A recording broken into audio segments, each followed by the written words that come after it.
Welcome to Echoes of Revelation, where Bible prophecy meets the headlines of today.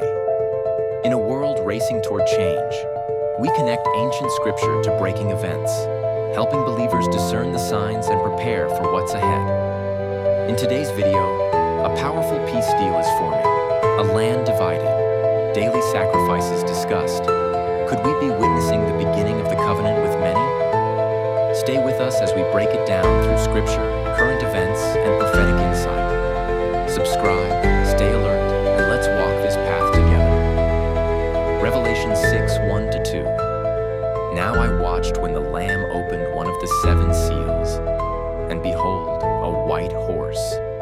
And its rider had a bow, and a crown was given to him, and he came out conquering and to conquer. The First Horseman has ridden, not in fire or thunder, but in diplomacy, deception, and global dominion disguised as peace.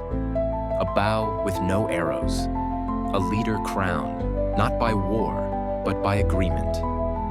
Could this symbolize a leader or movement that rises with promises of peace, unity, and strength, but hides a darker intent beneath the surface? In June 2025, the world watches as the United Nations convenes to discuss the future of Israel and Palestine.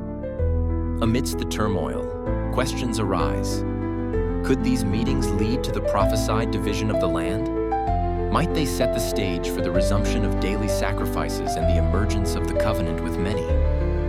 Join us as we explore these possibilities through the lens of biblical prophecy. For centuries, the Jewish people have waited. The return to the temple, the resumption of sacrifices, the restoration of holy ground. Today, that wait may be coming to an end. Reports indicate a growing movement in Israel, quietly preparing for the construction of the third temple. Garments are ready. Altars are built. Even the red heifers, required by the law, are now in the land. But to begin sacrifices, they need access. Access to the Temple Mount. Could this peace agreement include a clause allowing shared worship on the Mount? It would seem impossible, unless the world believed peace had truly come.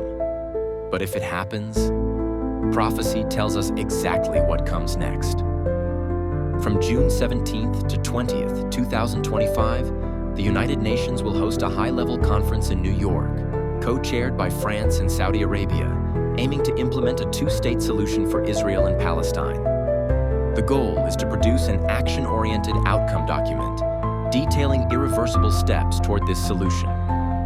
This initiative seeks to address the long-standing conflict and bring about lasting peace in the region. Daniel 9:27 says, "He will confirm a covenant with many for 1 week. In the middle of the week, he will put an end to sacrifice and offering. And at the temple, he will set up an abomination that causes desolation." That 1 week represents 7 years. A peace agreement, not just between 2 nations, but confirmed by many. Nations, leaders, organizations. And for the first half of that time, the world will believe peace has finally come. The war in Gaza will stop. Israel will be allowed to resume daily sacrifices, possibly on a rebuilt temple or sacred site. But it won't last. At the midpoint, 3.5 years in, the one who guaranteed this peace, a charismatic, powerful leader, will break the covenant. He will invade the holy place. He will end the sacrifices.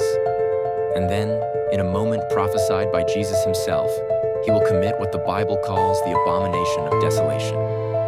This is when the Antichrist stands in the holy place, declaring himself above all gods, and demands to be worshipped.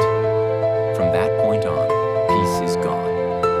The second half of the 7 years will unleash a time Jesus called Great Tribulation, unlike anything the world has seen. United Nations peacekeepers have long been deployed to maintain ceasefires and support peace agreements.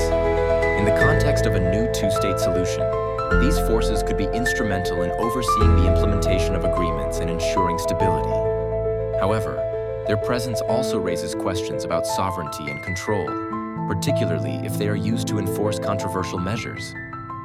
The resumption of daily sacrifices is a significant aspect of end times prophecy. Some religious groups in Israel have been preparing for this possibility, including training priests and crafting ritual objects. If a peace agreement allows for the rebuilding of the temple or designated worship areas, these sacrifices could recommence, fulfilling another layer of prophetic scripture. According to prophecy, the Antichrist will eventually break the covenant and put an end to sacrifices. This act will mark a significant turning point in the end times narrative, leading to a period of great tribulation. The initial peace and subsequent betrayal underscore the deceptive nature of this figure and the importance of spiritual vigilance. As we observe these unfolding events, it's crucial to remain informed and discerning. The convergence of political developments and biblical prophecy invites us to reflect deeply on our times. Subscribe to Echoes of Revelation for continued insights and discussions on these critical topics.